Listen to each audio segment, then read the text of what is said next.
Hello learners, today I am going to explain how to use order by keyword in a select query.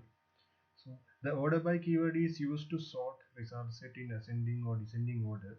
The order by keyword sorts the records in ascending order by default. To sort the record in descending order, you have to use DESC keyword. This means descending order. So now we will see how to use that order by keyword in the select query. Now you can see in my screen I have executed the select query for the persons table.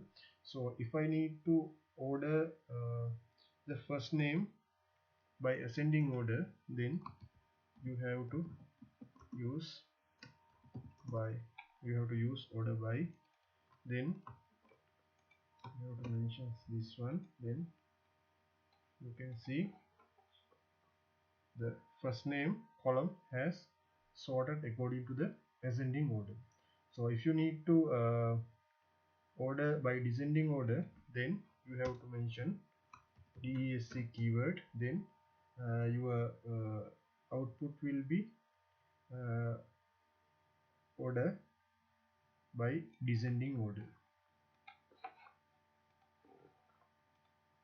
Hope you have clear understanding about the order by keyword. So when you are when you are developing applications, try to use that order by keyword, then your reports and dashboards will be more convenient.